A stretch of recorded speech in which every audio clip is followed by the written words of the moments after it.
Welcome to Introduction to Databases for BUSIT 103. In this learning segment, we're going to look at the differences between operational and analytical databases. We're going to describe the anatomy of a relational database using key terms such as table, field, record, primary key, foreign key. And we're going to look at the three different types of relationships in a relational database. So what is a database? It is a collection of organized, associated, or related data. There are two major types of databases that we'll be dealing with, an operational database and an analytical database.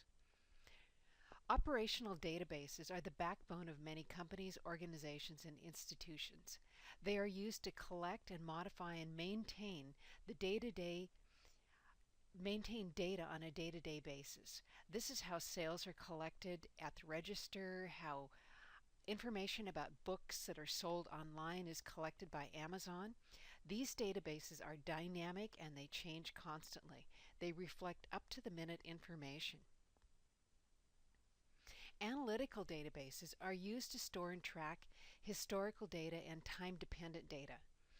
It helps an analyst look at statistical data over a long period of time. We use it in making tactical or strategic business projections. If you remember reading my introduction, I said that I was interested in fusing analytics and education. For learning analytics, I would be using an analytical database primarily in this work. Analytical databases are static, they're point-in-time snapshots.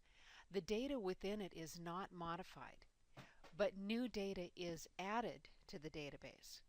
So the difference is that we're not modifying the data that exists within the database, but we are adding new data. We're adding the next month's sales or the next year's grade reports. There are a number of database models. There's legacy models as hierarchical and network.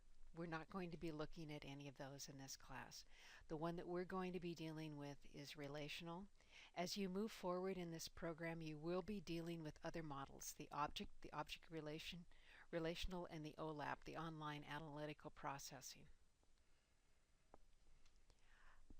We'll first take a quick look at the brief history of the relational model. This model was conceived in 1969, so it's really not that old. I know some of you have parents that were born in 1969 and you think they're old, but it's really not that long ago in terms of mathematical models. It was created by Edgar Codd, and you're going to hear a lot about Boyce Codd in the normal forms. He worked for IBM. He is considered the father of the relational model. He formally presented his work in 1970. The work is available to you within our class site. And the term relation comes from set theory. In abstract algebra, I studied set theory. And if I'd known at the time that it was related to databases and something I'd be doing with the rest of my life, I probably would have paid a little more attention. But it comes from set theory, not from the fact that the tables are related to one another. Relational database software. There are a number of different kinds of relational database software. You're going to hear them talked about, oh, we need to use Oracle, not SQL Server. We need to do something that is open source, not something that's proprietary. There are just so many relational database management systems. Some of you may be familiar with Access, which is a kind of a scaled down version of a relational database management system. Even though it specifies that it can have 255 concurrent users, I wouldn't recommend it. I've had 40 concurrent users on a Access database before, and the brought the whole application to its knees. Now, the basis for these types of database products is the relational database model. Now, the anatomy of a relational database. Within it, there are relations, tuples, and attributes, which relate to tables, records, and fields. Within the fields, we have keys. We also have views, which you're going to see that you can save queries as views. And we have relationships. We'll be looking at these. The parts of a database, relations or tables, these are a collection of data about a single specific subject. The logical order of records and fields is of no importance because when you create your queries, you can change the order through the way that you bring in the fields, the way that you sort the records. This is not like Excel where you're trying to put the records in a specific order. What we're trying to do in a database is we're trying to get good solid data in. We care about the value of the data, not the order in which it was input. Records, also called tuples, they are data about one entity within a table. One entity, a single entity. All data within a table are related to the same subject. So if we have a table about customers, every piece of data which is in that table must relate to customers. And there are fields or attributes, and fields are individual characteristics that describe the subject of the table. At least one field should be a primary key. Now you will see tables without primary keys, but those are exceptions. Normally a table will have a primary key.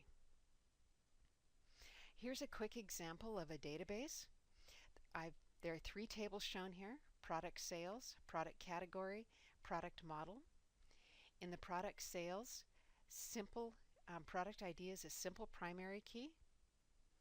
You can see also in the product category table, product category ID is a simple primary key, and in the product model ID is a simple primary key. There are two many-to-many relationships. Those are the ones shown between product and product category and product model. There is also a recursive relationship. So the product category table is participating in a relationship with itself. So what is recursive? If we look back here, you see the line where the product category table is participating in a relationship with itself. These others show one-to-many, with this being the one side and this being the many side. Product model being the one side and product being the many side. So a product model can relate to many products, but a product belongs to only one product model. Okay, so what is recursive? Recursive is a relationship that can be defined as a relationship that is expressed about multiple records within one table.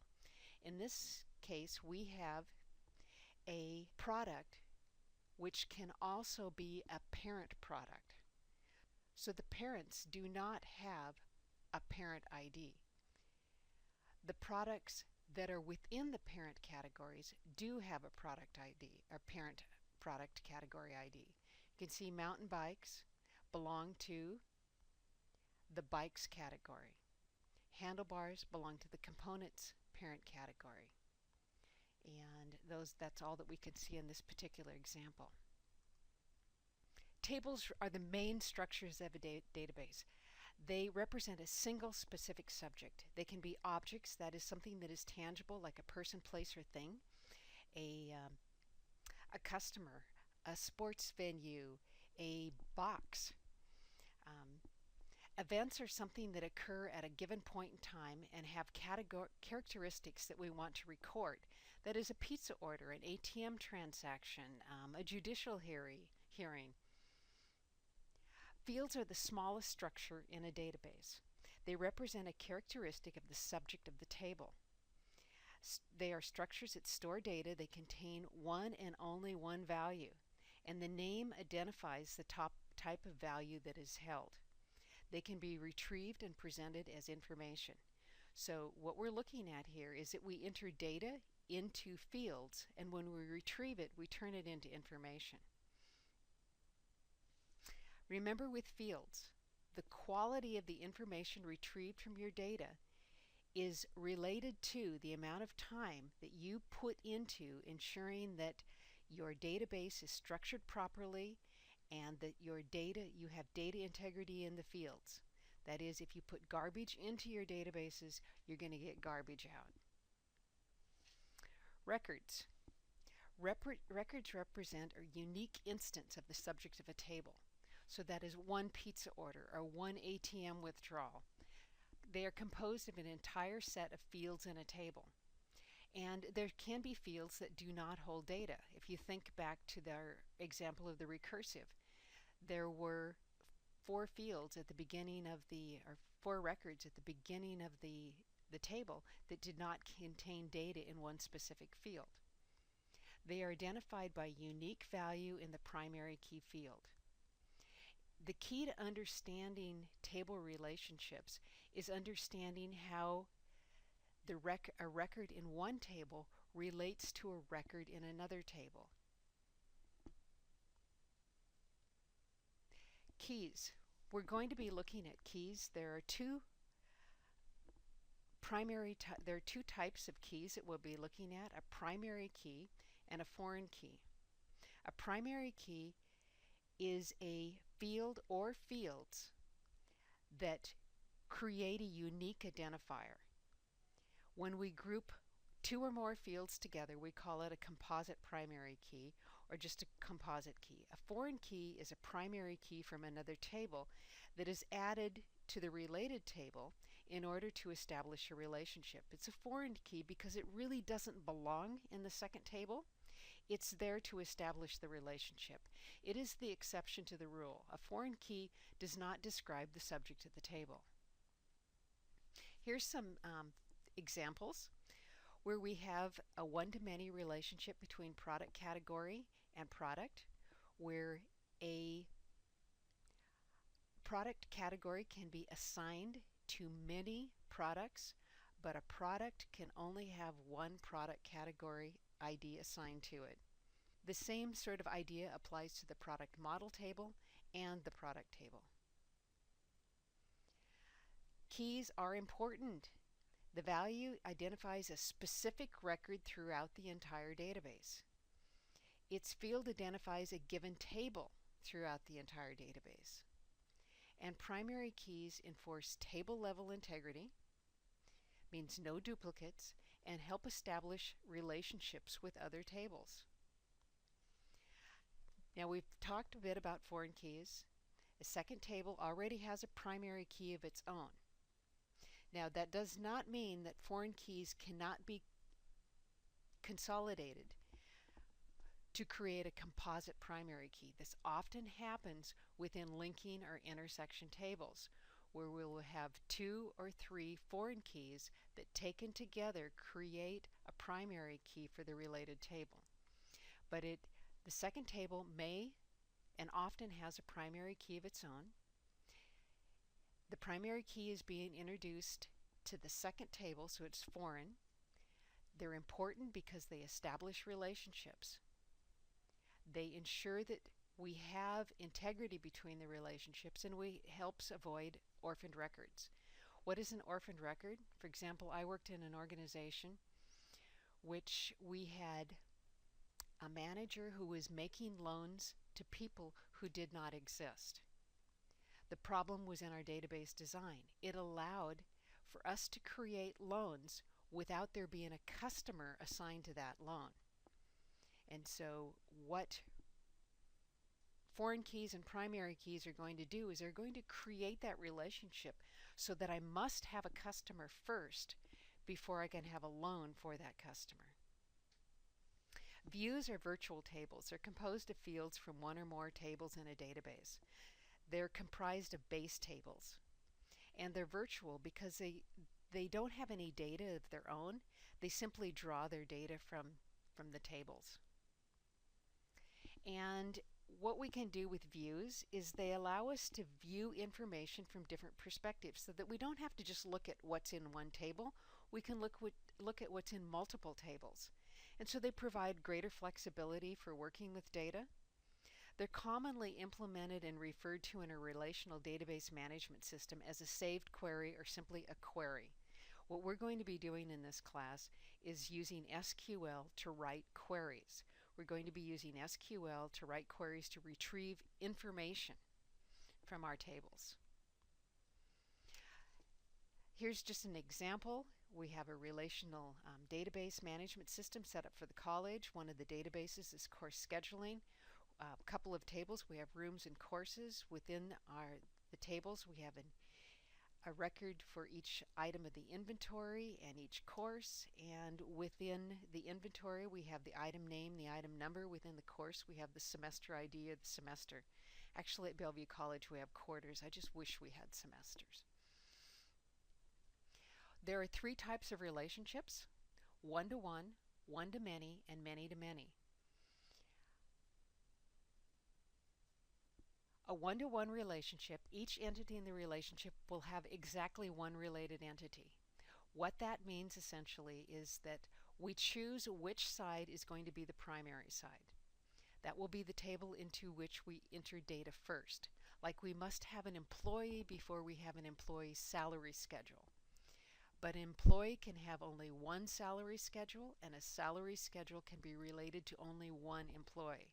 So there's an example of a one-to-one relationship. Often with one-to-one relationships, we set them up because we have a public side and we have a private side.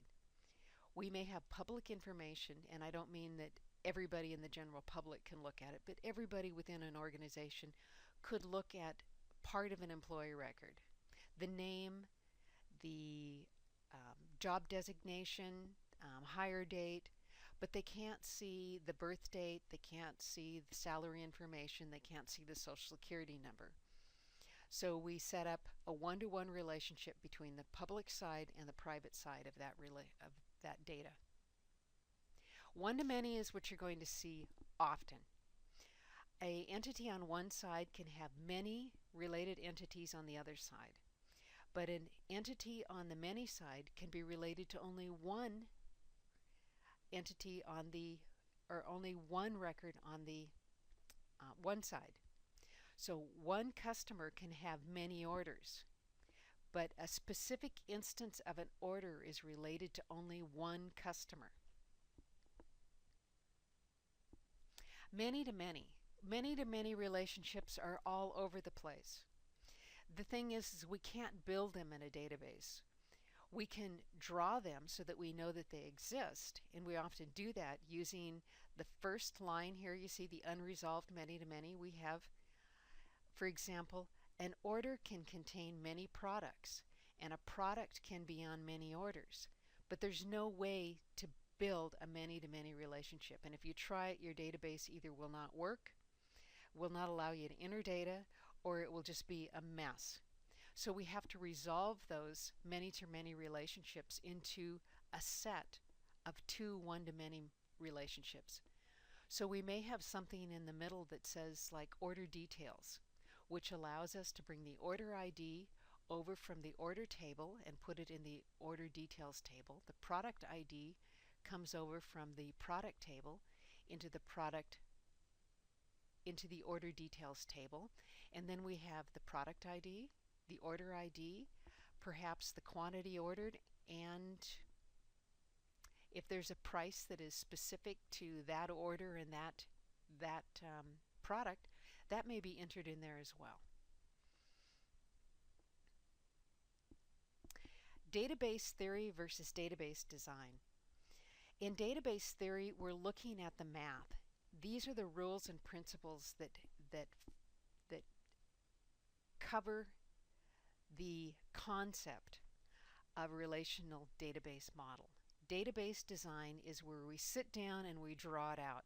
Now we follow the rules, but we draw it out in order to make sure that we ensure integrity, consistency, and accuracy of the data, and it guarantees that the information that you retrieve will be as accurate and up to date as possible.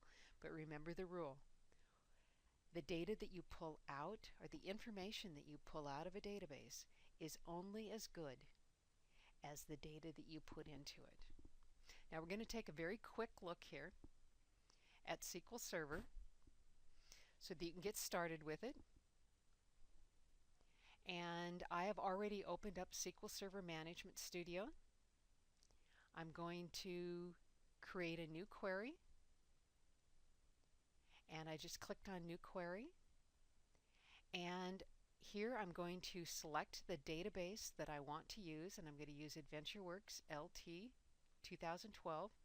Another option is that I can type in use and I can tell it which database I want to use.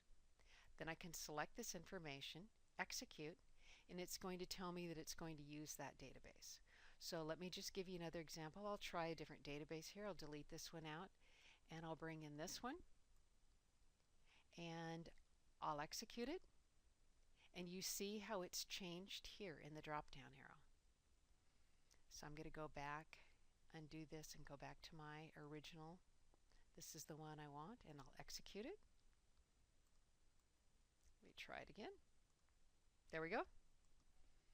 And so I'm going to use the AdventureWorks database, and if I want to write a quick query, I'm going to select, and I'm just going to use star because I'm going to select everything from, and I'll pick a table out of here so that we can, and I'll use, since we've seen this, I'll use product category. Put a space in there, and I'm going to select this and I'll execute it. And we've seen this one before. It just, at the bottom, it's going to give me the results of the query. In order to understand more about what I actually have in this database, I can go to Database Diagrams, and I can create a new database diagram and choose the tables that I want to add. And I'll just choose a couple here. I'll do customer and customer address. And let's see, we'll do sales header. And I'll close this. And SQL Server will try to put those together in an order that makes sense. And so it will lay those out for you. You can grab them simply as graphical objects and move them around so that you can see them a little better if you choose.